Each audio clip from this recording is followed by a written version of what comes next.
Good morning to everyone. சரி, so இப்போ நம்ம பாலிட்டி இந்தியன் கான்ஸ்டிடியூஷனில் லாஸ்ட் மினிட்ல நம்ம என்னென்ன விஷயங்கள் எல்லாமே ஒரு ரிவிஷன் கொடுக்கணும் அப்படிங்கிற அடிப்படையில் முக்கியமான எக்ஸாம் பாயிண்ட் ஆஃப் வியூவில் என்னென்ன பாயிண்ட்ஸ் நம்ம ஞாபகம் வச்சுக்கணும் அப்படிங்கிறத மட்டும் நம்ம இந்த செஷனில் பார்க்க போகிறோம். ஸோ நம்ம பாலிட்டி டோட்டலாக ஒரு 4 hours எடுத்துக்கிட்டு, ஸோ அந்த 4 hours உங்களுக்கு ப்ரீவியஸ் இயர் கொஷின்ஸில் என்னென்ன கேட்டிருக்கிறாங்க அண்ட் என்னென்ன பாயிண்ட்ஸ் நீங்கள் ஞாபகம் வச்சுக்கணும் எக்ஸாம் பாயிண்ட் ஆஃப் வியூவில் அப்படிங்கிறத மட்டும் இந்த கிளாஸில் நம்ம பார்க்க போகிறோம். சரிங்களா? சரி, ஓகே. ஸோ ஆல்ரெடி நீங்கள் பாலிட்டி ஃபுல்லாகவே படிச்சிருப்பீங்க.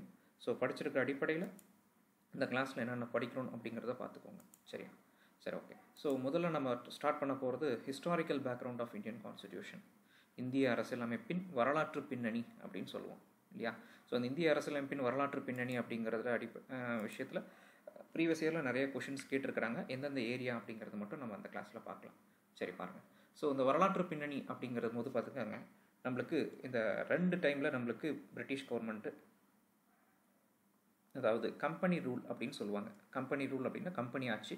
ஸோ அது வந்து பார்த்திங்கன்னா 1773 1858 வரைக்கும் நம்மளுக்கு கம்பெனி ரூல் அப்படிங்கிறது இருக்கும். ஸோ அதுக்கப்புறம் க்ரௌன் ரூல் அப்படின்னு சொல்லியிருப்பாங்க. இந்த க்ரௌன் ரூல் அப்படிங்கிறது 1858 1947 வரைக்கும் நம்மளுக்கு க்ரௌன் ரூல் அப்படிங்கிறது நடந்திருக்கும். சரி, ஸோ இந்த 2 காலகட்டத்திலையும் பிரிட்டிஷ் இந்தியாவில் நிறைய ஆக்ட்ஸ் என்ன பண்ணியிருப்பாங்கன்னா, நிறைய சட்டங்கள் என்ன பண்ணியிருப்பாங்கன்னா கொண்டு வந்திருப்பாங்க. ஸோ அந்த கொண்டு வந்த சட்டங்களில் என்னென்ன விஷயங்கள் இம்பார்ட்டன்ட் அப்படிங்கிறத நம்ம பார்க்க போகிறோம். சரியா? சரி, ஓகே. ஸோ முதல் சட்டம் பாருங்கள், ஒழுங்குமுறை சட்டம் அப்படின்னு சொல்லியிருப்பாங்க. ஓகே, ஒழுங்குமுறை சட்டம் அப்படின்னா இங்கிலீஷில் ரெகுலேட்டிங் ஆக்ட் அப்படின்னு சொல்லுவாங்க. சரியா? ஸோ இந்த ரெகுலேட்டிங் ஆக்ட் அப்படிங்கிறது என்ன பண்ணுது அப்படின்னு சொல்லி பாருங்கள். ஸோ கவர்னர் ஆஃப் பெங்கால் அப்படிங்கிற சொல்ல நம்மளுக்கு என்ன மாற்றுது அப்படின்னு பார்த்தீங்கன்னா, கவர்னர் ஜெனரல் ஆஃப் பெங்கால் அப்படிங்கிற ஒரு விஷயமா மாற்றுறாங்க. சரியா? ஸோ பாருங்கள், வங்காளத்தின் ஆளுநர் அப்படிங்கிறவரை என்ன பண்ணுறாங்கன்னா, வங்காளத்தின் தலைமை ஆளுநர் அப்படிங்கிற ஒரு பேரில் மாற்றி வைக்கிறாங்க. அதாவது வில்லியம் கோட்டையின் ஆளுநரை, சரியா, வில்லியம் கோட்டையின் ஆளுநர் என்ன பண்ணுறாங்க, கவர்னர் ஜெனரல் ஆஃப் பெங்கால், வங்காளத்தின் தலைமை ஆளுநர் அப்படிங்கிற ஒரு பேரில் கொண்டு வராங்க. ஸோ அப்படி இருக்கக்கூடிய வங்காளத்தின் தலைமை ஆளுநர் யார் அப்படின்னு சொல்லி பார்த்தீங்கன்னா, லார்ட் வாரன் ஹேஸ்டிங்ஸ் அப்படிங்கிறவர் தான் அந்த மாதிரி ஃபஸ்ட்டு வந்த கவர்னர் ஜெனரல். சரியா? ஸோ இது போல் ஒரு கவர்னர் ஜெனரல் அப்படிங்கிற ஒரு போஸ்டிங்கை கொண்டு வந்துட்டு அவருக்கு கீழே, சரியா, 4 பேர் கொண்ட ஒரு குழுவை நியமிக்கிறாங்க. சரியா? அதாவது 4 பேர் வந்து அவருக்கு அசஸ் பண்ணுறதுக்காக, அவருக்கு ஆலோசனை வழங்குவதற்காக 4 பேர் கொண்ட உறுப்பினர் கொண்ட குழுவை என்ன பண்ணுறாங்கன்னா நியமிக்கிறாங்க. சரியா? ஸோ இதுதான் இந்த ரெகுலேட்டிங் ஆக்டில் நீங்கள் முக்கியமாக ஞாபகம் வச்சக்கூடிய விஷயம். அடுத்தது என்னென்னு பார்த்தீங்கன்னா, இந்த ரெகுலேட்டிங் ஆக்டில் இன்னொரு விஷயம் சொல்லியிருக்காங்க. என்னென்னா, கவர்னர் ஜெனரல் ஆஃப் பெங்காலுக்கு கீழே தான் பம்பாய் மாகாணத்தினுடைய ஆளுநரும், சரியா, மெட்ராஸ் மாகாணத்தினுடைய ஆளுநரும், சரியா, அவருக்கு கீழே தான் செயல்படணும் அப்படிங்கிற ஒரு முக்கியமான விஷயமும் இந்த ஒழுங்குமுறை சட்டத்தில் சொல்லியிருக்காங்க. சரியா? ஸோ அடுத்தது வேற என்ன இதில் முக்கியமான விஷயம் பார்த்தீங்கன்னா, இந்த ஒழுங்குமுறை சட்டத்தின் கீழே தான் இந்தியாவில் முதலாக சுப்ரீம் கோர்ட் அப்படிங்கிறது என்ன பண்ணியிருக்காங்க, கல்கத்தாவில் கொண்டு வந்திருக்காங்க. இந்தியாவின் முதல் உச்ச நீதிமன்றம் அப்படின்னு சொல்லுவாங்க. சரி, ஓகே. ஸோ இது வந்து பிரிட்டிஷ்காக கொண்டு வரப்பட்டது. அதனால் அந்த அளவுக்கு நம்ம முக்கியத்துவம் கொடுக்கணும்னு அவசியம் இல்லை. பட் ப்ரீவியஸ் இயரில் இந்த கொஷின்ஸை கேட்டிருக்கிறாங்க. சரியா? இந்தியாவில் சுப்ரீம் கோர்ட் எப்போ கொண்டு வந்தாங்கன்னு கேட்டிருக்காங்க. 1774 கொண்டு வந்திருக்காங்க. ஒரு சீஃப் ஜட்ஜ், சரியா, ஒரு தலைமை நீதிபதியும் 3 நீதிபதிகளை கொண்டு இந்த நீதிமன்றம் செயல்பட்டது. கொண்டு வந்தது எங்க அப்படின்னு சொல்லி பார்த்தீங்கன்னா, கல்கத்தாவில் கொண்டு வந்திருக்கிறாங்க. சரியா? அப்போ ஒரு தலைமை நீதிபதியும் 3 நீதிபதிகள் அப்படின்னு சொல்லுவாங்க. சரி, ஓகே. இதனுடைய முதல் நீதிபதி யார் அப்படின்னு சொல்லி பார்த்தோன்னா, இதை நிறைய வாட்டி எக்ஸாமில் கொஷினாக கேட்டிருக்காங்க. Sir Elijah Impey. பாருங்கள், எலிஜா இம்பே அப்படிங்கிறவர் தான் என்ன பண்ணுறாங்க, ஃபர்ஸ்ட் சீஃப் ஜட்ஜ் அப்படின்னு சொல்கிறாங்க இந்த கல்கத்தா மாநிலத்தில் கொண்டு வந்த நீதிமன்றத்திற்கு. ஓகேவா? சரி, ஓகே. அடுத்ததாக பாருங்கள், எப்போவுமே ஒரு சட்டம் கொண்டு வந்தால் ஒரு சில விஷயங்கள், அதாவது குறைபாடுகள் அப்படிங்கிறது இருக்கும். சரியா? ஸோ அந்த குறைபாடுகளை அந்த 73 கொண்டு வந்தோம் இல்லையா, இந்த சட்டம், ஒழுங்குமுறை சட்டம், இதில் இருக்கக்கூடிய என்ன சொல்லலாம், குறைபாடுகளை நிவர்த்தி செய்வதற்காக அடுத்ததாக ஒரு சட்டம் கொண்டு வராங்க. அந்த சட்டத்தின் பேர் தான் அமெண்டிங் ஆக்ட் அப்படின்னு சொல்லுவாங்க. சரியா? திருத்த சட்டம் 1781 திருத்த சட்டம் அப்படிங்கிறது கொண்டு வரப்பட்டது. இந்த திருத்த சட்டம் எதில் இருக்கக்கூடிய குளறுபடிகளை நிவர்த்தி செய்கிறதுக்கு அப்படின்னு சொல்லி பார்த்தீங்கன்னா, 1773 1773 கொண்டு வரப்பட்ட அந்த சட்டத்தில் இருக்கக்கூடிய குளறுபடிகளை நிவர்த்தி செய்வதற்காகத்தான் இந்த சட்டம் அப்படிங்கிறது கொண்டு வரப்பட்டது. சரியா? சரி, ஓகே, ஃபைன். ஸோ பாருங்கள், இதன் விளைவாக இந்த சட்டம் கொண்டு வந்திருக்கிறாங்க. சரியா? இந்த சட்டத்தை இன்னொரு வார்த்தையில் சொல்லுவாங்க. என்ன சொல்லுவாங்கன்னா பாருங்க, இந்த சட்டம் 1781 கொண்டு வந்தோம் இல்லையா? இந்த சட்டத்தை என்ன சொல்லுவாங்கன்னா ஆக்ட் ஆஃப் செட்டில்மெண்ட் அப்படிங்கிற ஒரு வார்த்தையை பயன்படுத்துவாங்க. இதை எக்ஸாமில் கொஷினாக கேட்டிருக்கிறாங்க. சரியா? எந்த சட்டம் வந்து ஆக்ட் ஆஃப் செட்டில்மெண்ட் அப்படிங்கிற ஒரு பேரில் கொண்டு வரப்பட்ட சட்டம் அப்படின்னு சொல்லி கேட்டாங்கன்னா இந்த அமெண்டிங் ஆக்ட் அப்படின்னு சொல்லக்கூடியது தான் இப்படி கொண்டு வந்திருக்கிறாங்க. சரியா? ஸோ இதில் இந்த அளவுக்கு நம்ம தெரிஞ்சுட்டா போதும். ஜஸ்ட் நம்ம ரிவிஷன் தான் பண்ணிட்டு இருக்கிறோம் இல்லையா? சரி, ஓகே. அடுத்ததாக கொண்டு வரப்படக்கூடிய சட்டம் அப்படின்னு சொல்லி பார்த்தோம்னா பிட்ஸ் இந்தியா ஆக்ட். ரொம்ப ரொம்ப முக்கியமான ஒரு விஷயம். சரியா? பிட் இந்திய சட்டம் அப்படின்னு சொல்லுவாங்க. இந்த பிட் இந்திய சட்டம் எந்த வருஷம் கூட நமக்கு எக்ஸாமில் கொஸ்டினாக கேட்டிருக்காங்க. 1784 பிட் இந்திய சட்டம் அப்படிங்கிறது கொண்டு வரப்பட்டுச்சு. சரியா? ஸோ இந்த பிட் இந்திய சட்டம் எதனால் பிட் அப்படிங்கிறது பேர் வந்துச்சுன்னா அந்த டைமில் பிரிட்டிஷோட பிஎம் வந்து பார்த்தீங்கன்னா பிட், அதனால் பிட் இந்திய சட்டம் அப்படிங்கிற ஒரு பேர் இது கொடுக்கப்பட்டது. ஸோ இதில் முக்கியமான ஒரு விஷயம் என்ன அப்படின்னு சொல்லி பார்த்தீங்கன்னா இந்த கிழக்கிந்திய கம்பெனி இருக்காங்க இல்லையா? ஸோ அந்த கிழக்கிந்திய கம்பெனியில் என்ன பண்ணுறாங்கன்னு பார்த்தீங்கன்னா 2 அமைப்பாக பிரிக்கிறாங்க. ஒன்று வந்து பார்த்தீங்கன்னா போர்ட் ஆஃப் கண்ட்ரோல். சரியா? ஒன்று வந்து என்ன பண்ணுறாங்க, போர்ட் ஆஃப் கண்ட்ரோல் அப்படின்னு சொல்லுவாங்க, கட்டுப்பாட்டு குழு. சரியா? இன்னொன்று என்ன அப்படின்னு சொல்லி பார்த்தீங்கன்னா கோர்ட் ஆஃப் டைரக்டர்ஸ் அப்படின்னு சொல்லியிருப்பாங்க. சரியா? இங்கே பாருங்கள் தெளிவாக இருக்கும். ஸோ இங்கே வந்து பார்த்தீங்கன்னா என்ன பண்ணுறாங்க, கோர்ட் ஆஃப் டைரக்டர்ஸ் நிர்வாக குழு அப்படின்னு சொல்லுவாங்க. இயக்குனர் குழு அப்படின்னு சொல்லுவாங்க. சரியா? அடுத்தது இன்னொன்று என்னன்னு பார்த்தீங்கன்னா போர்ட் ஆஃப் கண்ட்ரோல் அப்படின்னு சொல்லிட்டு 2 அமைப்புகளாக பிரிக்கப்படுது. சரியா? ஸோ 2 அமைப்புகளாக பிரிச்சுட்டு இந்த போர்ட் ஆஃப் கண்ட்ரோல் இருக்காங்க இல்லையா? இங்கே இருக்காங்க பாருங்கள், போர்ட் ஆஃப் கண்ட்ரோல். இந்த போர்ட் ஆஃப் கண்ட்ரோல் என்ன பண்ணுறாங்க அப்படின்னு சொல்லி பார்த்தீங்கன்னா அரசியல் தொடர்பான பொலிட்டிக்கல் அஃபேர்ஸ், அரசியல் தொடர்பான விஷயங்களை இந்த போர்ட் ஆஃப் கண்ட்ரோல் அப்படிங்கிறவங்க பார்க்குறாங்க. இந்த கோர்ட் ஆஃப் டைரக்டர்ஸ் அப்படின்னு சொல்லுவாங்க இல்லையா, இயக்குனர் குழுன்னு சொல்கிறோம் இல்லையா, இவங்க என்ன பண்ணுறாங்கன்னா வணிக ரீதியான பிரச்சனைகளை என்ன பண்ணுறாங்கன்னா நிர்வாகம் பண்ணக்கூடியது இவங்களா இருக்கிறாங்க. சரியா? ஸோ இதை என்ன சொல்லியிருப்பாங்கன்னு பார்த்தீங்கன்னா டபுள் கவர்மெண்ட் சிஸ்டம் அப்படிங்கிற ஒரு வார்த்தையை சொல்கிறாங்க, இரட்டை அரசாங்க முறை. சரியா? இது என்ன சொல்லுவாங்க, இரட்டை அரசாங்க முறை அப்படிங்கிறத சொல்லுவாங்க. ஸோ அது ரொம்ப முக்கியமான ஒரு விஷயம். சரியா? இரட்டை அரசாங்க முறை எந்த சட்டத்தில் கொண்டு வரப்பட்டது அப்படின்னு சொல்லி பார்த்தீங்கன்னா பிட் இந்திய சட்டத்தில் தான் இரட்டை அரசாங்க முறை அப்படிங்கிறது கொண்டு வரப்பட்டுச்சு. சரியா? சரி பாருங்கள். ஸோ இந்தியாவில் கம்பெனி விவகாரங்களை இது பண்ணுறதுக்காக போர்ட் ஆஃப் கண்ட்ரோலும் இந்த விஷயத்தை இங்கே கொடுத்துருக்குறாங்க இல்லையா? சரி, ஓகே, ஃபைன். ஸோ இதெல்லாம் நீங்கள் படிச்சிருப்பீங்க. சரியா? ஜஸ்ட் ரிவிஷன் மட்டும் ஞாபகம் வச்சுக்கோங்க. ஸோ இப்போ இரட்டை ஆட்சி முறை அப்படிங்கிறது, இரட்டை அரசாங்க முறை அப்படிங்கிறது பிட் இந்திய சட்டத்தில் கொண்டு வரப்பட்டது. அடுத்ததாக இருக்கக்கூடிய பட்டய சட்டம் அப்படின்னு சொல்லுவாங்க. இந்த பட்டய சட்டம் ரொம்ப முக்கியம் கிடையாது. சரியா? ஸோ ஜென்ரலாக நீங்கள் பார்த்துக்கிட்டா போதும். பட்டய சட்டம் அந்த அளவுக்கு முக்கியம் கிடையாது. ஸோ பட்டய சட்டத்தில் பாருங்கள், இந்த விஷயம் நம்ம ரொம்ப தெளிவாக படிக்க போகிறோம். எதுனா 1813 ரொம்ப ரொம்ப முக்கியமான விஷயம். சரியா? 1813 ரொம்ப ரொம்ப முக்கியமான விஷயம். டிஎன்பிஎஸ்சியில் நிறைய வாட்டி இந்த கேள்விகளை கேட்டிருக்கிறாங்க. சரியா? இதை தான் நம்ம தெரிஞ்சுக்க போகிறோம். என்ன அப்படின்னு சொல்லி பார்த்தீங்கன்னா சரி பாருங்கள். ஸோ இந்த பட்டய சட்டத்தில் என்ன பண்ணியிருக்காங்கன்னா முதல் விஷயம் முதல் பாருங்கள், கிழக்கிந்திய கம்பெனி மட்டும்தான் இந்தியாவில் வணிகம் செய்யணும் அப்படிங்கிற ஒரு ஆணை வந்து ஆரம்பத்தில் கொடுக்கப்பட்டிருந்தது. ஆனால் இந்த 1813 சட்டம் என்ன சொல்லுச்சு அப்படின்னு சொல்லி பார்த்தீங்கன்னா கிழக்கிந்திய கம்பெனியோட மோனோபோலின்னு சொல்லுவாங்க. அதாவது அந்த கொடுக்கப்பட்ட அதிகாரம் அப்படிங்கிறது என்ன பண்ணப்பட்டுச்சுன்னா கேன்சல் பண்ணப்பட்டு இங்கிலாந்தில் இருக்கக்கூடிய வேறு நிறுவனங்களும் இந்தியாவுக்கு வந்து என்ன பண்ணலாம், வணிகம் செய்யலாம் அப்படிங்கிற விஷயத்த 1813 சட்டம் உறுதி செய்யுது. சரியா? இது ரொம்ப முக்கியம். சரியா? எக்ஸாமில் என்ன கொஷின் கேட்டிருக்காங்கன்னா பாருங்கள், இதில் ஒரு கேள்வியே கேட்டிருக்கிறாங்க. என்ன கேட்டிருக்காங்கன்னா எந்த சட்டம் வந்து கிழக்கிந்திய கம்பெனியோட மோனோபோலி, சரியா, அந்த அதிகாரத்தை என்ன பண்ணிச்சு, ரத்து பண்ணிட்டு இங்கிலாந்தில் இருக்கக்கூடிய வேறு தனியார் நிறுவனங்களும் இந்தியாவுக்கு வணிகம் செய்ய வரலாம் அப்படின்னு சொல்லி சொன்னது எதுன்னு கேட்டாங்கன்னா இந்த 1813 சட்டம் தான். சரியா? ஆனால் பாருங்கள், ஒன்லி இதில் டீ ஏற்றுமதி, சரியா, டீ ஏற்றுமதி மற்றும் சைனாவுடனான ஏற்றுமதி மட்டும் கிழக்கிந்திய கம்பெனியிடமே ஒப்படைக்கப்பட்டது. இது ரொம்ப முக்கியம். சரியா? மறுபடியும் கூட இதே கொஷின் ரிப்பீட் ஆகலாம். ஓகே, அது ஒரு முக்கியமான விஷயம். அடுத்ததாக இன்னொரு முக்கியமான விஷயம் என்னன்னு பார்த்தீங்கன்னா இதில் பாருங்கள், இந்த விஷயம் மத பிரச்சாரம் செய்ய கிறிஸ்துவ சமய பரப்பு சங்கங்களுக்கு அனுமதி வழங்கப்பட்டது. ரொம்ப முக்கியம். சரியா?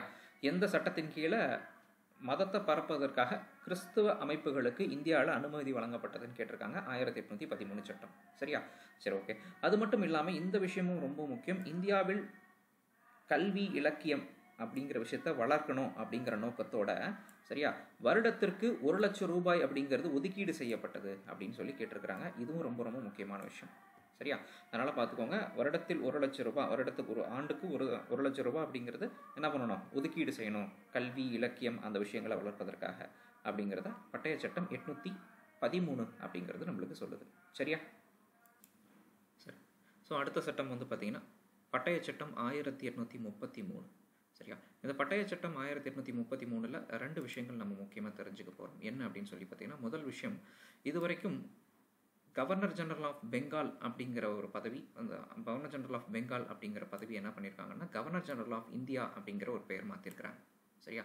அப்போது வங்காளத்தின் தலைமை ஆளுநர் அப்படிங்கிறவரை இந்தியாவின் தலைமை ஆளுநர் அப்படின்னு சொல்லிட்டு ஒரு புதிய பதவியை கொடுத்துருக்குறாங்க. சரியா?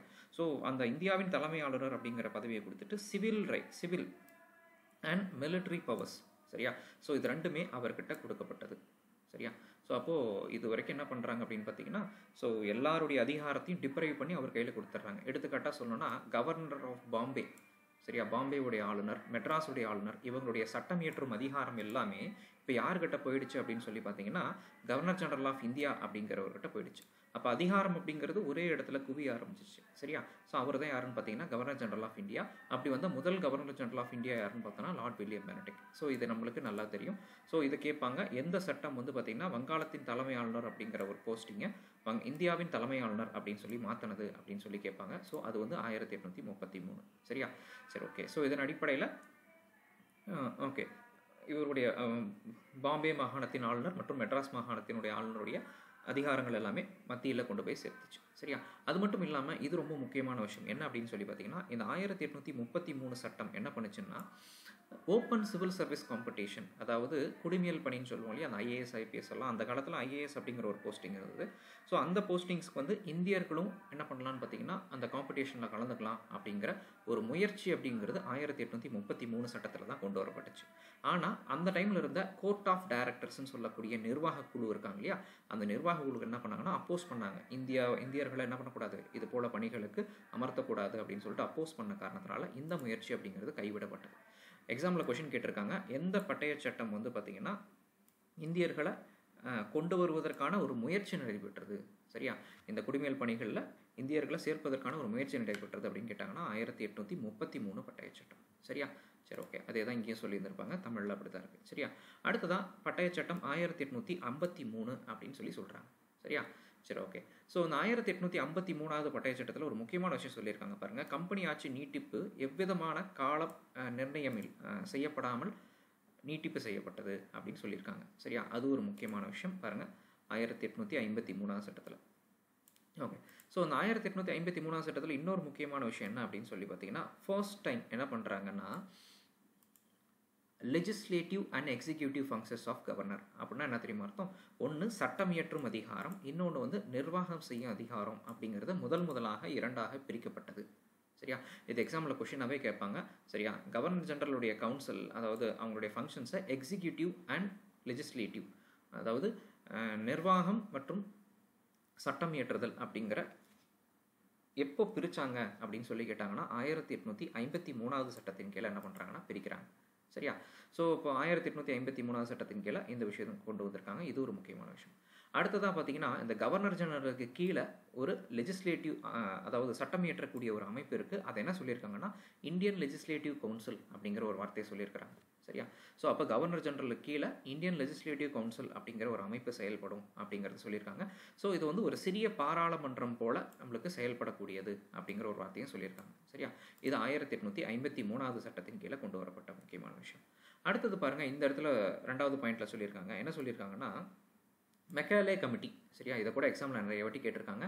மெக்காலே கமிட்டி அப்படிங்கிறவங்க என்ன பண்ணியிருக்காங்கன்னா ஓப்பன் சிவில் சர்வீஸ் காம்படிஷன் சொல்லக்கூடிய இந்திய குடிமையல் பணி இருக்கு இல்லையா, அந்த குடிமையல் பணியில் இந்தியர்களையும் சேர்க்கலாம் அப்படின்னு சொல்லிட்டு இந்த குழு அப்படிங்கிறவங்க பரிந்துரை செஞ்சுருப்பாங்க. இந்த குழு பரிந்துரை அடிப்படையில் இந்தியர்கள் என்ன பண்ணாங்கன்னா ஐசிஎஸ் தேர்வுக்கு அனுமதிக்கப்பட்டாங்க. சரியா? அப்போ முதல்ல ஏற்கனவே நான் சொல்லியிருப்பேன், இந்த இடத்துல முயற்சி செஞ்சாங்கன்னு மட்டும் தான் சொல்லியிருப்பேன். பட் இந்த இடத்துல என்ன பண்ணிட்டாங்கன்னா கொண்டு வந்துட்டாங்க அப்படிங்கிறது ரொம்ப முக்கியமான விஷயம். சரியா? அப்போ எந்த சட்டத்தின் கீழே இந்தியர்களும் என்ன பண்ணாங்க, ஆமாம், ஐசிஎஸ் தேர்வில் கலந்துக்கிட்டாங்கன்னு கேட்டாங்கன்னா இந்த 1853வது சட்டம். இதை பரிந்துரை செஞ்சது யாருன்னு பார்த்தீங்கன்னா மெக்காலே கமிட்டின்னு சொல்லுவாங்க. சரியா? இந்த கமிட்டி வந்து 1854ஆம் ஆண்டு கொண்டு வரப்பட்டது அப்படின்னு சொல்லி தெரிஞ்சுக்கிட்டா போதும். சரியா? சரி, ஓகே. அடுத்தது இதோட நம்மளுக்கு என்ன முடிஞ்சிச்சு அப்படின்னு சொல்லி பார்த்தீங்கன்னா கம்பெனி ஆட்சி அப்படிங்கிறது நம்மளுக்கு முடிஞ்சிச்சு. சரியா? ஸோ கம்பெனி ஆட்சி முடிஞ்சதுக்கப்புறம் இந்த அதிகாரம் எல்லாமே நேராக யார்கிட்ட போகுதுன்னு பார்த்தீங்கன்னா இங்கிலாண்டில் ஆட்சி செய்யக்கூடிய க்ரௌன் அப்படின்னு சொல்லக்கூடிய மகாராணி கையில் ஆட்சி போகுது. சரியா? ஸோ இதற்கப்புறம் வர்றது எல்லாமே என்ன படிப்போம், நம்ம க்ரௌன் ரூல் அப்படின்னு சொல்லி படிப்போம். சரியா? இந்த க்ரௌன் ரூல் மூலியமாக இந்தியாவில் முதலாக கொண்டு வரப்படக்கூடிய சட்டம் வந்து இந்திய அரசு சட்டம் அப்படின்னு சொல்லுவோம். இந்திய அரசு சட்டம் 1858. சரியா? ஸோ இந்த இந்திய அரசு சட்டம் 1858 என்ன சொல்லுவாங்கன்னா ஆக்ட் ஆஃப் குட் கவர்மெண்ட் அப்படிங்கிற ஒரு வார்த்தையை சொல்லுவாங்க. இதை கூட எக்ஸாம்பிள் கேட்டிருக்காங்க. சரியா? எந்த சட்டத்தை ஆக்ட் ஆஃப் குட் கவர்மெண்ட்னு சொல்கிறாங்க, நல்லாட்சியின் சட்டம் அப்படின்னு சொல்லிட்டு எந்த சட்டத்தை சொல்கிறாங்க அப்படின்னு சொல்லி பார்த்தீங்கன்னா இந்த 1858 சட்டத்தை தான் நல்லாட்சி சட்டம் அப்படின்னு சொல்லி சொல்கிறாங்க. ஏன் இது நல்லாட்சி சட்டம்னு சொல்கிறேன்னா கிழக்கிந்திய கம்பெனிகிட்ட இருந்து என்ன பண்ணுறாங்க, ஆமாம் ராணி கையில் என்ன பண்ணுது, இந்தியாவுடைய அதிகாரம் எல்லாமே போகுது அப்படிங்கிறனால இது நல்லாட்சி சட்டம்னு சொல்கிறோம். சரியா? இப்போ பாருங்கள், ராணியோட தலைமையில் தான் நம்ம இந்தியாவில் இதுக்கப்புறம் ஆட்சி செய்ய போகிறாங்க. ஸோ அந்த ஆட்சி செய்வதற்காக புதுசாக ஒரு போஸ்டிங் கொண்டு வராங்க. என்னென்னா வைஸ்ராய் அப்படிங்கிற ஒரு போஸ்டிங் கொண்டு வராங்க. இந்த வைஸ்ராய் அப்படிங்கிறது யாரும் இல்லை, இந்த ராணியோட பரம்பரையை சேர்ந்த யாராவது ஒருத்தர் தான் வைஸ்ராய் அப்படிங்கிற ஒரு பதவிக்கு வர போகிறாங்க. ஸோ அதற்கு அப்படி வரக்கூடிய ஃபர்ஸ்ட் வைஸ்ராய் யார் அப்படின்னு சொல்லி பார்த்தீங்கன்னா கானிங் பிரபுன்னு சொல்வீங்க இல்லையா? இந்தியாவுடைய முதல் வைஸ்ராய் அப்படிங்கிறவங்க கானிங் பிரபு அப்படிங்கிறத சொல்வீங்க. சரி, ஓகே, ஃபைன். ஸோ இந்த கானிங் பிரபு அப்படிங்கிறவர் தான் வைஸ்ராயாக வராரு. அதோட சேர்த்து என்ன பண்ணுறாங்கன்னா இந்த டபுள் கவர்மெண்ட் சிஸ்டம்னு ஒரு சிஸ்டம் பார்த்தோம், ஞாபகம் இருக்கா? பிட் இந்திய சட்டத்தில் அந்த இரட்டை ஆட்சி முறை அப்படிங்கிறது இந்த இடத்துல இரட்டை அரசாங்க முறை அப்படிங்கிறது ஒழிக்கப்படுது. சரியா? இரட்டை அரசாங்க முறை ஒழிக்கப்பட்டு புதுசாக ஒரு ஆஃபீஸ் கிரியேட் பண்ணுறாங்க. அதுதான் வந்து செக்ரட்டரி ஆஃப் த ஸ்டேட்னு சொல்லுவாங்க. செக்ரட்டரி ஆஃப் த ஸ்டேட்னா மாகாண அதிபர் அப்படின்னு அர்த்தம். சரியா? மாகாண அதிபர் அப்படிங்கிற ஒரு பதவி. அப்போ பாருங்க, இந்த இடத்துல ரெண்டு புது பதவியை கொண்டு வராங்க. ஒன்று என்ன அப்படின்னு சொல்லி பார்த்தீங்கன்னா வைஸ்ராய். சரியா? ஒன்று என்னது வைஸ்ராய், இன்னொன்று என்ன அப்படின்னு சொல்லி பார்த்தீங்கன்னா மாகாண அதிபர் அப்படின்னு சொல்லுவோம், செக்ரட்டரி ஆஃப் த ஸ்டேட் அப்படின்னு சொல்கிறோம். சரியா? இவங்க ரெண்டு பேரையும் அசஸ் பண்ணுறதுக்காக, இவங்க ரெண்டு பேரையும் வழி நடத்துவதற்காக 15 பேர் கொண்ட ஒரு குழு அப்படிங்கிறது அமைக்கப்படுது அப்படின்னு சொல்லி தெரிஞ்சுக்கிட்டா போதும். இதுதான் 1858 ஆக்டில் நம்ம பார்க்கக்கூடிய விஷயம். சரியா? ஃபைன். சரி, அடுத்ததான் இந்தியன் கவுன்சில் ஆக்ட் 1861 அப்படின்னு சொல்லி இந்த 1861 நம்ம என்ன தெரிஞ்சுக்க போகிறோம்னு பார்த்தீங்கன்னா இது ரொம்ப முக்கியமான விஷயம். இது வந்து பார்த்திங்கன்னா நம்மளுக்கு அந்த பெரும்புரட்சி இருக்கு இல்லையா, ஆஃப்டர் கிரேட் ரிவல்ட், அந்த பெரும்புரட்சிக்கு அப்புறம் கொண்டு வரப்பட்ட ஒரு சட்டம். சரியா? ஸோ இதில் வந்து பார்த்திங்கன்னா இந்தியர்களுடைய பங்களிப்பு அப்படிங்கிறத என்ன பண்ணுறாங்கன்னா இதில் உறுதி செய்கிறாங்க. என்னென்னா இது வரைக்கும் லா மேக்கிங் ப்ராசஸ், அதாவது சட்டம் இயற்றக்கூடிய அந்த நடைமுறைகளில் ஆங்கிலேயர்கள் மட்டும்தான் ஈடுபட்டு இருந்தாங்க. ஆனால் வைஸ்ராய் என்ன பண்ணுறாரு, வைஸ்ராய்னா நம்மளுக்கு தெரியும், வைஸ்ராய் என்ன பண்ணுறாருன்னா நான் அஃபிஷியல் மெம்பர்ஸாக, சரியா, நான் அஃபிஷியல் மெம்பர்ஸ்னால் அலுவலக சாரா உறுப்பினராக 3 இந்தியர்களை முதலாக நியமனம் செய்கிறாங்க. சரியா? ஸோ அப்போது லார்ட் கேனிங் அப்படிங்கிறவர் தான் இருக்கார் 1961. 61 என்ன 62 அந்த சட்டத்தின் கீழே 3 பேர் யாருன்னு பார்த்தீங்கன்னா ராஜா ஆஃப் பனாரஸ், மகாராஜா ஆஃப் பட்டியாலா, அதுக்கப்புறம் சர் தின்கர் ராவ் அப்படிங்கிற 3 பேர் என்ன பண்ணுறாங்கன்னு பார்த்தீங்கன்னா, ஆமாம், இந்த சட்டம் இயற்றக்கூடிய அந்த பணியில் நான் அஃபிஷியல் மெம்பர்ஸாக முதலாக நியமனம் செய்கிறாங்க. சரியா? ஸோ இது எக்ஸாமில் கொஷினாக கேட்டிருக்கிறாங்க ஒரு விஷயம். ரெண்டாவது என்ன அப்படின்னு சொல்லி பார்த்தீங்கன்னா பாருங்கள், இந்த 1861 சட்டம் என்ன பண்ணுதுன்னா சட்டம் இயற்றக்கூடிய அந்த அதிகாரங்களை மாகாணங்களுக்கு திரும்ப வழங்கப்பட்டது. சரியா? பாருங்கள், பாம்பே மெட்ராஸ் கிட்ட இருந்து ஆல்ரெடி நம்ம சட்டம் இயற்றக்கூடிய அதிகாரங்கள் எல்லாமே இந்தியாவின் கவர்னர் ஜெனரலுக்கு நம்ம கொண்டு போய் கொடுத்துருந்தோம். எந்த சட்டத்தின் கீழே அப்படின்னு சொல்லி பார்த்தீங்கன்னா, எந்த சட்டத்தின் கீழே ஞாபகம் இருக்குங்களா? பாருங்கள், இந்த இடத்துல நான் சொல்லியிருந்திருப்பேன். ஆமாம், ஸோ 1833. சரியா? ஸோ அந்த சட்டத்தில் வாங்கி கொண்ட அதிகாரங்கள் எல்லாமே திரும்பவும் அந்த மாகாணங்களுக்கு திரும்ப வழங்கப்பட்டது அப்படிங்கிறது ஒரு முக்கியமான விஷயம். சரியா? ஸோ இந்த 1861 சட்டத்தின் கீழே தான் மாகாணங்களில் என்ன உருவாக்கப்பட்டது அப்படின்னு சொல்லினா புதிய சட்டமன்றங்கள் உருவாக்கப்பட்டது. இந்த புதிய சட்டமன்றங்கள் எங்கெங்கெல்லாம் உருவாக்குறாங்கன்னு பாருங்கள். பெங்கால், சரியா, நார்த் வெஸ்ட் ப்ராவின்சஸ் அப்படின்னா வடமேற்கு மாகாணங்கள், பஞ்சாப், இந்த பகுதிகளில் உருவாக்குறாங்க. இதை எக்ஸாம்பிள் கொஷினாக கேட்டிருக்கிறாங்க. சரியா? அப்போ பாருங்கள், பெங்காலில் 1862, சரியா, வடமேற்கு மாகாணங்களில் 1886, அதுக்கப்புறம் 1897 பஞ்சாபில் உருவாக்கப்பட்டது அப்படிங்கிறத தெரிஞ்சுக்கோங்க. சரியா? ஸோ அது ஒரு முக்கியமான விஷயம். அடுத்தது பாருங்கள், இந்த விஷயம் ரொம்ப முக்கியம், போர்ட்ஃபோலியோ அப்படின்னு சொல்லுவாங்க. போர்ட்ஃபோலியோனா ஒன்றும் கிடையாது, இலாக்கா முறைன்னு சொல்லுவாங்க. இலாக்கானா உங்களுக்கு தெரியும், கல்வித்துறை, விவசாயத்துறை, இது போல் நிறைய துறைகள் இருக்குது. அந்த இலாக்கா முறையை முதலாக அறிமுகம் செஞ்சது யாருன்னு பார்த்தீங்கன்னா லார்ட் கேனிங் பிரபு தான் அறிமுகம் செய்கிறாரு. எந்த வருஷம் பார்த்தீங்கன்னா 1858 அறிமுகம் செய்கிறாரு. சரியா? 1859 அறிமுகம் செய்கிறாரு. இந்த கொஷினை நிறைய வாட்டி எக்ஸாம்பிள் கொஷினாக கேட்டிருக்காங்க, இலாக்கா முறை யார் அறிமுகம் செஞ்சாங்க அப்படின்னு சொல்லிட்டு. அடுத்ததான் 1892 ஒரு முக்கியமான விஷயம். இதில் 3 பாயிண்ட் ரொம்ப தெளிவாக நம்ம பார்க்க போகிறோம். முதல் விஷயம் என்னன்னு பார்த்தீங்கன்னா, இன்க்ரீஸ் த நம்பர் ஆஃப் நான் official members in centre and provincial legislative council. அதாவது மத்திய மற்றும் மாகாண சட்டமன்ற குழுக்கள், அந்த கவுன்சில் இருக்கு இல்லைங்களா, அந்த கவுன்சிலில் மெம்பர்ஸை இன்க்ரீஸ் பண்ணுறாங்கன்னா நான் அஃபிஷியல் மெம்பர்ஸ், அலுவலக சாரா உறுப்பினர்களை என்ன பண்ணுறாங்கன்னா இன்க்ரீஸ் பண்ணுறாங்க. ஸோ இதன் அடிப்படையில் இந்த உறுப்பினர்கள் எப்படி தேர்ந்தெடுக்கப்பட்டாங்க அப்படின்னு சொல்லி பாருங்கள். இங்கே கொடுத்துருக்குறாங்க. என்ன கொடுத்துருக்காங்கன்னா, இப்போது சென்டரில், சரியா, சென்டர்னால் மத்திய சட்டமன்றத்தில் வைஸ்ராயுடைய பரிந்துரையின் அடிப்படையில் மற்றும் பெங்கால் சேம்பர் ஆஃப் காமர்ஸுடைய பரிந்துரை அடிப்படையில் மத்திய சட்டமன்றங்களுக்கு அலுவலக சாரா உறுப்பினர்னு சொல்லக்கூடிய நான் அஃபிஷியல் மெம்பர்ஸை நியமனம் பண்ணாங்க. அதே போல் மாநிலத்தில் இருக்கக்கூடிய, மாநிலம்னு சொல்ல முடியாது, ப்ரொவின்ஷியல், அதாவது மாகாணத்தில் இருக்கக்கூடிய சட்டமன்றத்தில் ஆளுநருடைய பரிந்துரையின் அடிப்படையில் உறுப்பினர்கள் அப்படிங்கிறவங்க என்ன பண்ணாங்கன்னா நியமனம் செய்யப்பட்டாங்க அப்படின்னு சொல்கிறாங்க. சரியா, இது ரொம்ப முக்கியம். பாருங்கள், இந்த விஷயத்தை டிஎன்பிஎஸ்சி எக்ஸாம்ஸில் கேட்டிருக்காங்க. என்ன கேட்டிருக்காங்கன்னா, எந்த சட்டத்தின் கீழே எலெக்ஷன், சரியா, எலெக்ஷன்னா மறைமுக தேர்தல் அப்படிங்கிற ஒரு முறையை முதலாக ஆங்கிலேய அரசு அறிமுகம் செஞ்சதாங்க அப்படின்னு சொல்லி கேட்டாங்கன்னா 1892. சரியா, ஸோ இதன் மூலியம் பாருங்கள், இன்டைரக்ட் எலெக்ஷன் மூலியம், மறைமுக தேர்தல் மூலியமாக என்ன பண்ணுறோம் நம்ம, உறுப்பினர்களை என்ன பண்ணுறோம், மத்திய சட்டமன்றத்தில் மற்றும் மாகாண சட்டமன்றங்களை கொண்டு வரோம். எந்த வருஷம்? 1892, ஞாபகம் வச்சுக்கோங்க. சரியா, ஓகே. அது மட்டும் இல்லாமல் இவர்களுக்கு ரொம்ப முக்கியமான விஷயம், ஒரு பட்ஜெட் அறிவும் செய்கிறாங்கன்னா அந்த பட்ஜெட்டை டிஸ்கஷன் பண்ணுறதுக்கு, சரியா, பட்ஜெட் மீது விவாதங்களை கொண்டு வருவதற்கு இந்தியர்களுக்கு அனுமதி வழங்கப்பட்டது. ரொம்ப முக்கியமான விஷயம் எதுவும் பார்த்தீங்கன்னா 1892 சட்டத்தின் கீழே. சரியா, சரி, ஓகே, இது போதும். அடுத்ததான் இந்தியன் கவுன்சில் ஆக்ட் 1909 அப்படின்னு சொல்லுவாங்க. இந்த 1909 ரொம்ப ஃபேமஸான விஷயம் பாருங்கள், மார்லி மின்டோ ரிஃபார்ம்ஸ் அப்படின்னு சொல்லுவாங்க. சரியா, இந்த மின்டோ அப்படிங்கிறவர் தான் வைஸ்ராய். சரியா, இந்த மின்டோ அப்படிங்கிறவர் தான் வைஸ்ராய். மார்லி அப்படின்னு சொல்லக்கூடியவர் செக்ரட்டரின்னு சொல்லுவோம், மாகாண அதிபர் அப்படிங்கிற மாதிரி நம்ம தெரிஞ்சுக்கலாம். Okay, fine. ஸோ இதில் என்ன முக்கியமான விஷயம் அப்படின்னு சொல்லி பார்த்தீங்கன்னா, சென்ட்ரல் லெஜிஸ்லேட்டிவ் கவுன்சிலுடைய மெம்பர்ஸை இங்கேயும் பார்த்தீங்கன்னா 16லேருந்து 60 உயர்த்துறாங்க. சரியா, 16லேருந்து 60 உயர்த்துறாங்க. இது ஒரு முக்கியமான விஷயம். அதுபோல் ப்ரொவின்சியல் லெஜிஸ்லேட்டிவ் அப்படின்னு சொல்லக்கூடிய மாகாணத்தில் நம்மளுக்கு என்ன பண்ணுறாங்கன்னா உயர்த்துறாங்க அப்படின்ற மாதிரி சொல்லியிருக்காங்க. சரியா, இது ஒரு முக்கியமான விஷயம்.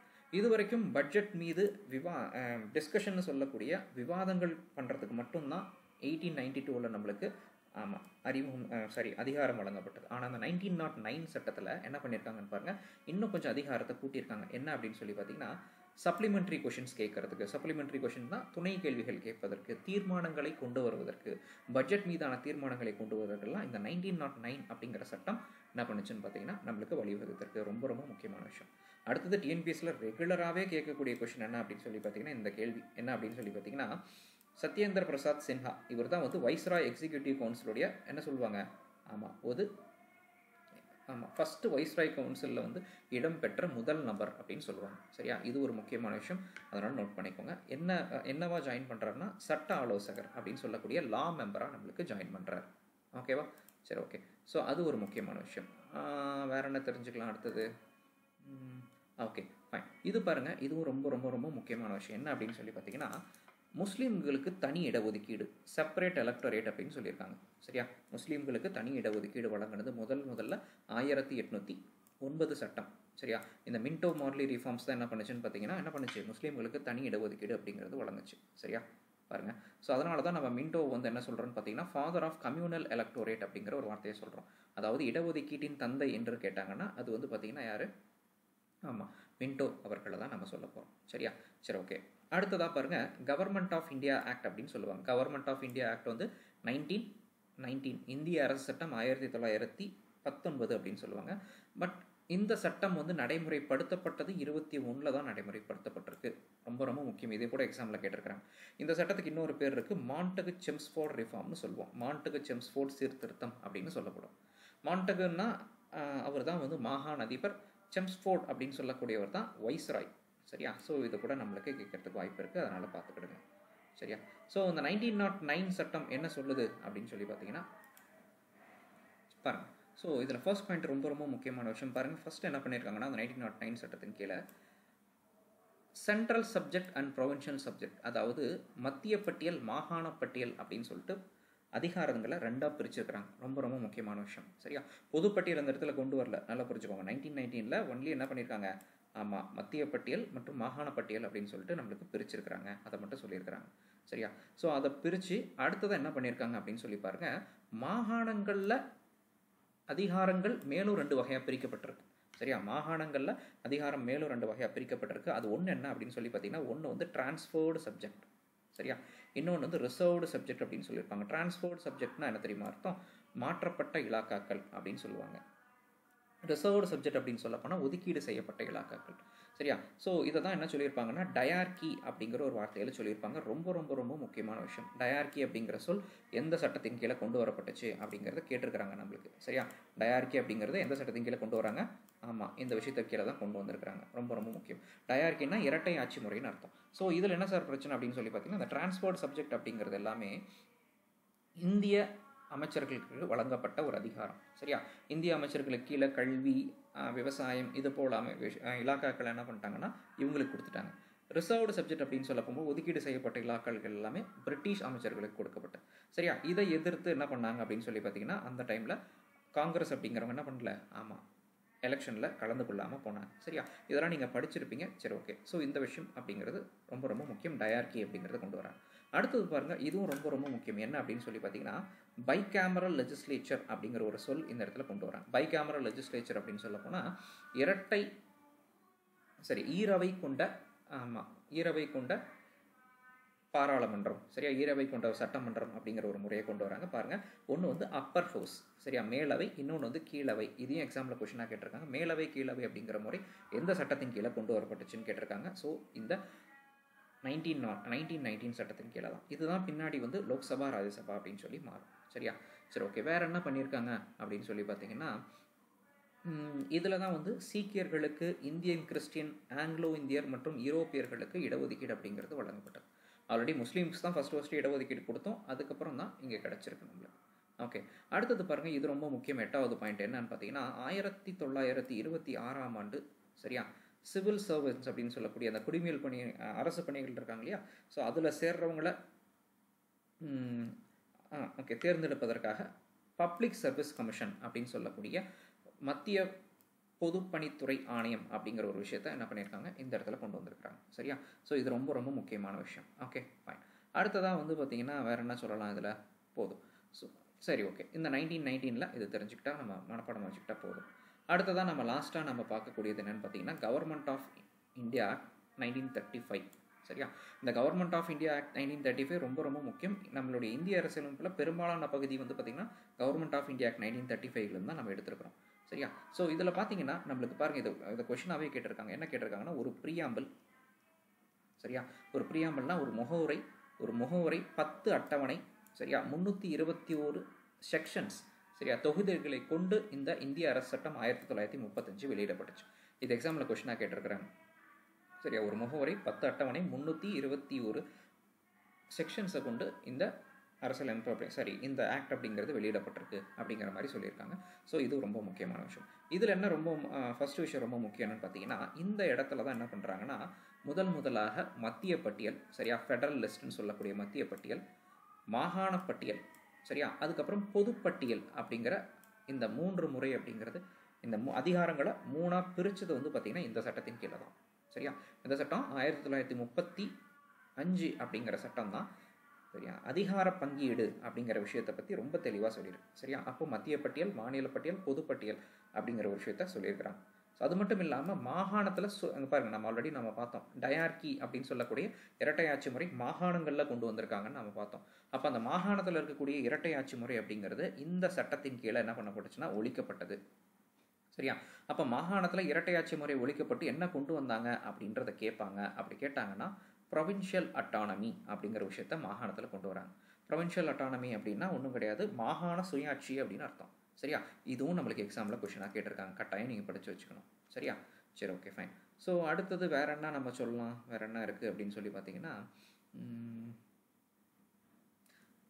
ஓகே, ஸோ இந்த சட்டத்தின் கீழே தான் scheduled caste, womens and labours இவங்களுக்கு எல்லாமே இடஒதுக்கீடு வழங்கப்பட்டது.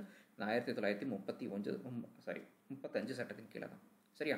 அது மட்டும் இல்லாமல் இந்த பாருங்கள், 8வது பாயிண்ட் ரொம்ப முக்கியம். என்னன்னு பார்த்தீங்கன்னா, ரிசர்வ் பேங்க் ஆஃப் இந்தியா. சரியா? ஸோ ரிசர்வ் பேங்க் ஆஃப் இந்தியாவுடைய உருவாக்கம் அப்படிங்கிறது எந்த சட்டத்தில் சொல்லியிருக்காங்க அப்படின்னு சொல்லி பார்த்தீங்கன்னா இந்த 1935 சட்டம் தான். சரியா? அடுத்தது பாருங்கள், இந்த 9வது பாயிண்ட்டு நம்ம ஆல்ரெடி பார்த்துருப்போம். சரியா? என்ன பார்த்துருப்போம்னா, மத்திய பணியாளர் தேர்வாணையம்னு சொல்லக்கூடிய சென்ட்ரல் பப்ளிக் சர்வீஸ் கமிஷன் பார்த்துருப்போம். இந்த 1935 ஆக்டில் என்ன பண்ணுறாங்கன்னா, பப்ளிக் சர்வீஸ் கமிஷன் மாகாணங்களில் நம்மளுக்கு பப்ளிக் சர்வீஸ் கமிஷன் உருவாக்குனது 1935 ஆக்டில் தான். சரியா? அது மட்டும் இல்லாமல் ஜாயிண்ட் பப்ளிக் சர்வீஸ் கமிஷன் அப்படின்னு கொண்டு வந்ததும் இந்த 1935 ஆக்டில் தான் கொண்டு வந்திருக்கிறாங்க. ஓகே, பார்த்துக்கோங்க, இது ஒரு முக்கியமான பாயிண்ட்டு. அடுத்தது எக்ஸ்டாப்ளிஷ்மெண்ட் ஆஃப் ஃபெடரல் கோர்ட் 1935, ரொம்ப முக்கியமானது. ஃபெடரல் கோர்ட், சரியா? ஃபெடரல் கோர்ட்னா உங்களுக்கு தெரியும், இப்போது நம்மளுக்கு உச்சநீதிமன்றம் இதற்கு முன்னாடி ஃபெடரல் கோர்ட் அப்படிங்கிற பேரில் தான் இயங்கிட்டு வந்தது. அதுதான் இது 1935 கொண்டு வந்த ஃபெடரல் கோர்ட். இதுக்கு தான் இண்டிபெண்டன்ஸ்க்கு அப்புறம் நம்ம வந்து சுப்ரீம் கோர்ட் அப்படின்னு சொல்லிட்டு பெயர் மாற்றணும். இது ஒரு முக்கியமான பாயிண்ட்டு எக்ஸாமில் கேட்டிருக்காங்க. அடுத்தது பாருங்கள், செப்பரேஷன் ஆஃப் பர்மா. போன வருஷம் நடந்த எஸ்ஐ எக்ஸாமில் கேட்கப்பட்ட கேள்வி. சரியா? இந்த 1935 ஆக்டை செப்பரேஷன் ஆஃப் பர்மா ஆக்ட் அப்படிங்கிற வார்த்தையிலும் நம்ம சொல்லுவோம். சரியா? பர்மா ஆக்ட் அப்படின்னு சொல்லுவோம். பர்மா வந்து பார்த்திங்கன்னா இந்த ஆக்ட் மூலிமா தான் இந்தியாவிலேருந்து பிரிக்கப்பட்டது அப்படிங்கிற மாதிரி நம்மளுக்கு சொல்லியிருக்காங்க. சரியா? சரி, ஓகே. லாஸ்ட் விஷயம் என்ன அப்படின்னு சொல்லி பார்த்தீங்கன்னா இந்தியன் இண்டிபெண்டன்ஸ் ஆக்ட்னு சொல்லுவாங்க. அந்த இந்தியன் இண்டிபெண்டன்ஸ் ஆக்ட் அப்படிங்கிறது பார்த்திங்கன்னா எப்போ கொண்டு வந்தாங்கன்னே கேட்பாங்க. சரியா? எப்போ? February 20, 1947 இந்த விஷயத்தை கொண்டு வராங்க. இதை கொண்டு வந்தவர் யாருன்னு பார்த்தீங்கன்னா British prime minister Clement Attlee. சரியா? இதன் அடிப்படையில் பாருங்கள், இந்தியாவில் ஆங்கிலேயருடைய ஆட்சி எப்போ முடிவுக்கு வரும்னு சொன்னாங்கன்னு பார்த்தீங்கன்னா June 30, 1948 முடிவுக்கு வந்துடும் அப்படிங்கிறத இந்தியன் இண்டிபெண்டன்ட் ஆக்ட்ஸில் சொல்லியிருக்கிறாங்க. ஓகேவா? சரி, ஓகே, ஃபைன். ஸோ இந்த டைமில் தான் வந்து நம்மளுக்கு முஸ்லீம் லீக் அப்படிங்கிறவங்க தனிநாடு வேணும் அப்படிங்கிற ஒரு கோரிக்கை வச்சதுனால மவுண்ட் பேட்டன் பிரபு அனுப்பி வைக்கிறாங்க இந்த பிரச்சனையை தீர்த்து வைப்பதற்காக. அவர் கொண்டு வரக்கூடிய திட்டத்தின் பேர் தான் ஜூன் 3 பிளான் சொல்லுவாங்க. சரியா? இந்த ஜூன் 3 திட்டத்தில் 2 பேருமே கையெழுத்திடுவாங்க, முஸ்லீம் லீக் அதுக்கப்புறம் காங்கிரஸ். இவங்க 2 பேருக்குமே ஓரளவுக்கு முடிவு எட்டிடும். அதனால் இந்த ஜூன் 3 பிளானை நம்மளுக்கு என்ன பண்ணுறாங்கன்னா நடைமுறைப்படுத்துகிறாங்க. சரியா? அந்த நடைமுறைப்படுத்துவதன் மூலியமாக தான் இந்த இந்தியன் இண்டிபெண்டன்ஸ் ஆக்ட் அப்படிங்கிறது என்ன பண்ணுது நம்மளுக்கு, ஆமாம், அமல்படுத்த முடியுது. சரியா? சரி, ஓகே, ஃபைன். இது ஒரு முக்கியமான விஷயம். ஸோ அந்த ஜூன் 3 பிளானை வந்து மவுண்ட் பேட்டன் பிளான் அப்படின்னு சொல்லுவாங்க. சரியா? மவுண்ட் பேட்டன் திட்டம் அப்படின்னு சொல்லுவாங்க. இந்த ஜூன் 3 அப்படின்னு சொல்லி போட்டிருக்காங்க பாருங்கள். ஸோ இந்த சட்டம் தான் என்ன பண்ணுச்சு, இந்தியாவுக்கு சுதந்திரம் வழங்குவதற்கான அந்த விதிமுறைகளை வழங்குச்சு அப்படின்னு சொல்லியிருக்காங்க. சரியா? ஸோ இப்போ சொன்ன விஷயங்களை மட்டும் நீங்கள் ஓரளவுக்கு மனப்பாடம் பண்ணி வச்சுக்கோங்க. ஸோ இது வந்து நம்மளுக்கு போதுமானது. சரியா? ப்ரீவியஸ் இயர் கொஷினில் நான் சொன்ன விஷயங்கள் எல்லாமே உங்களுக்கு சொல்லியிருக்கிறாங்க. ஸோ அதனால் இதெல்லாத்தையும் ஒரு தடவை ரிவிஷன் மாதிரி வச்சுக்கோங்க. சரியா?